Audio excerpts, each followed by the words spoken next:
Армысыздар құрметті көрермендер, мен бүгін сіздерге мынау 7 жастағы ұл балаға жилеткаға ою тігейін деп отырмын. Біз осы даяр мына пішіп алған жилеткамызға оюды тігу үшін мына жерім қағазымызды осылай үтікпен қаттырып жапсырып алуымыз керек. Үтікпен жапсырып аламыз. Жапсырып алғаннан кейін біз оюымызды сызып даярлап қойдым мен. Осыны мына машинаның арт жағында мына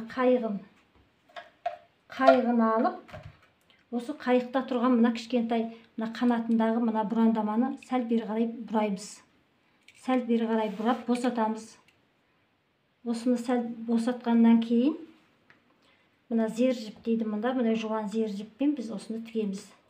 Зер жіпті осыған саламыз.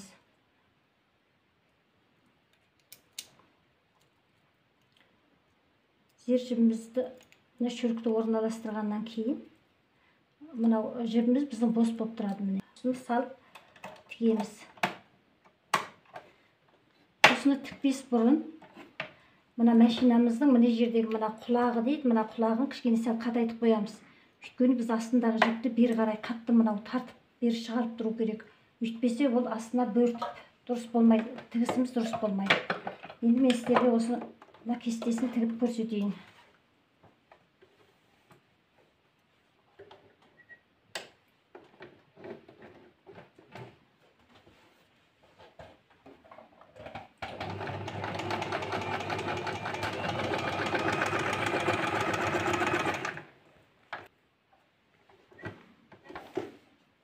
Міне мен жаңағы оюды осылай тігіп шықтым.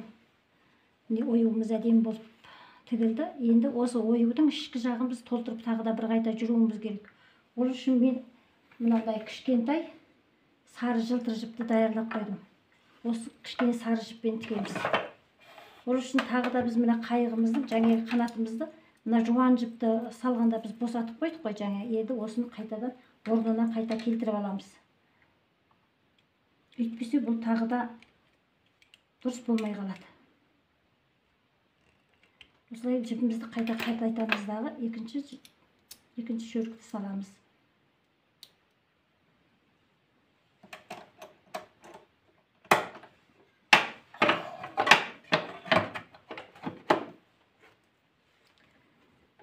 Осыны үшін басқадай жіппен де тігуге болады. Мысалы, қызыл жіппен де тіксеңіздер болады. Жуан жіппен тігуге де болады. Мына құлағымызды да қайтадан сәл босатып қоямыз.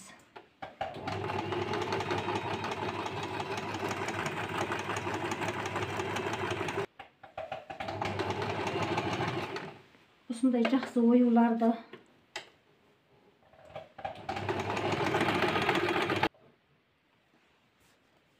мен жаңағы кестемді осылай тігіп бітірдім. Бұл өте әдемі болып шықты міне. Енді осындай оюлы кесте тігу сіздерге ұнап жатса, каналға тіркеліп, лайк басып, өздеріңіз қолдап отырыңыздар.